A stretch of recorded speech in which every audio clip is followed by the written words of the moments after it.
मंच पर गोलू राजा जी भी आवत है। आदरणीय गोलू राजा जी मंच पर चले हैं। हमारे भोजपुरी के शान जीवन धन्य हो जाता है। और आपके लिए मंच है पिताजी, आपने जो आशीर्वाद आपको मिला है, जो जनता का आशीर्वाद मिला है, और यह आशीर्वाद जो आज आप भोजपुरी में विख्यात है, हम भगवान से ही प्रार्थना करेंगे कि आप सदैव आपका आशीर्वाद आप पर बना रहे और वही आशीर्वाद अनिल विश्वास को भी मिले। मैं यही आपसे कहूंगा। और आप अच्छी गाती हैं, एक बार दिल से वो गीत हम फिर से सुनेंगे सामने। हेलो हेलो लेवल थोड़ा उठा दीजिए इसमें। हेलो हेलो डिले डालिए delay. Hello hello test hello hello चीज हेलो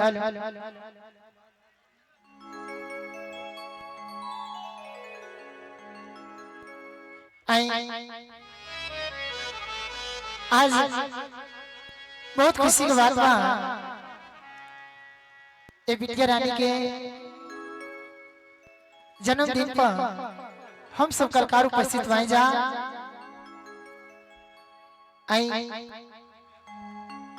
सबसे पहले हम ओ भीम भैया के धन्यवाद कर रहा हूँ। वहीं के सौजन्य से हमारा आवे के हम मौका मिलल और आप सब भोजपुरिया समाज सुरत लोग के गोर छू के गोर लगतनी। और ये हमारे म्यूजिशियन टीम बहुत ही अच्छे कलाकार हैं, इनको भी दिल से प्रणाम करती हूँ। और सबसे पहले एगो छोट मोट माई के भजन बा, एक बाद गोलू जी हमारा आ जाए स्टेज पे।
या देवी सर्वभूतेषु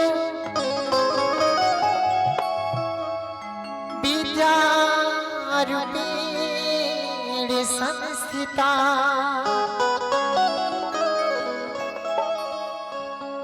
या देवी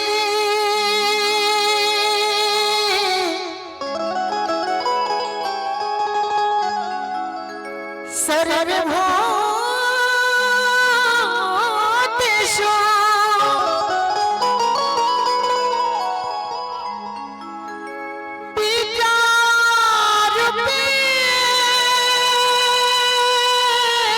विद्यारूपेण संस्थिता।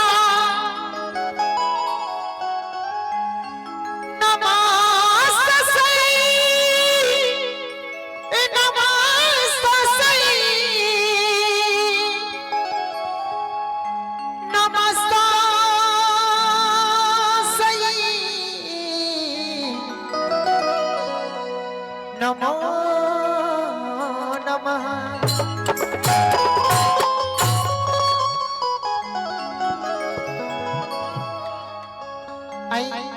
एगो भक्त बड़ी भाव से माई के दरबार में जाके कहता है कि हमके बना लो माई, कि हमके बना लो माई, चरना के धूल हो पेठावता निनवता जवना करना कबूल हो। भक्त कहा था कि ए माई, माइयों के माई हो, पुतों के माई हो, एक भक्त के सभा बीच लाज बचाओ माई।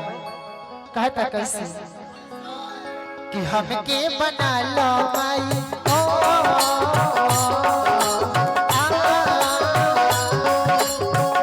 हमके बना लो माई, हमके बना लो माई, शरणा के धूल हो बैठवता के बताज बरका कबूल हो। हमके बना लो माई, शरणा के धूल हो बैठवता के बताज बरका कबूल हो। हमके बना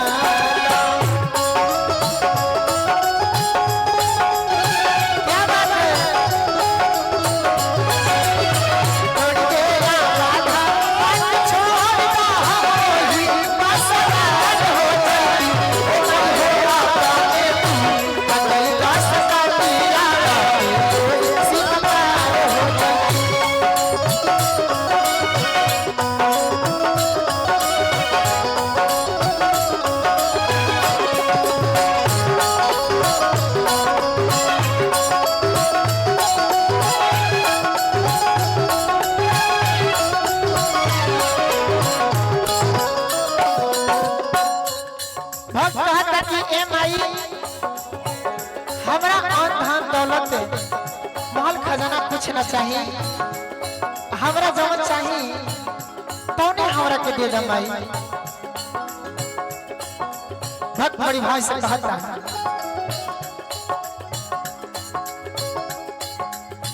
जिंदगी भर खाती हो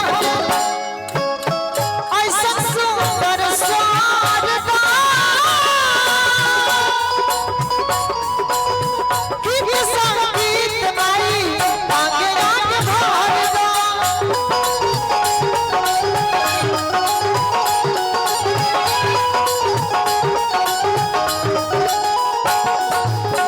भक्त कहता है कि ए माई तू हमरा पर नजर अगर घुमा देबू तो हमार जिंदगी संवर जाई। कहता कैसे जिंदगी भर खाती, जिंदगी भर खाती, जिंदगी भर खाती ऐसा सुंदर स्वागत कि संगीत माई आगे आगे भर दो।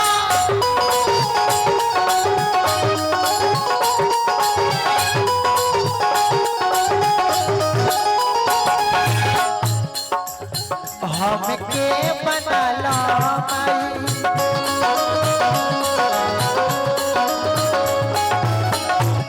ए माई हो, ए माई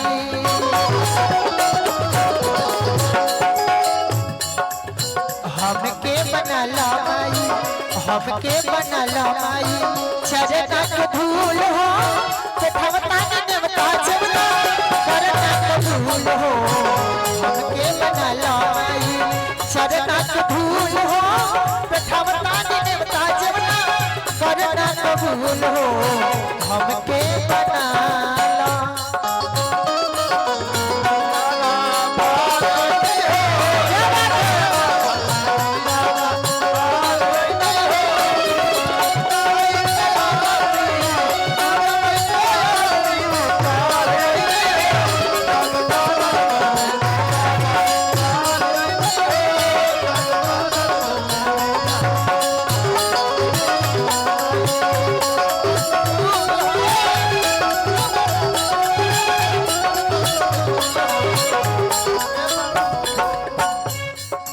औ हम कहता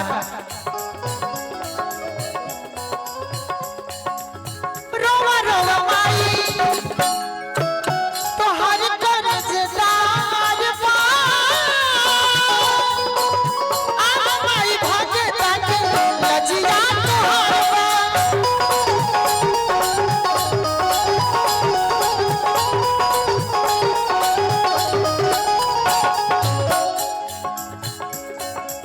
आदरणीय गोलू राजा जी रुआ मंच पर आ जाए।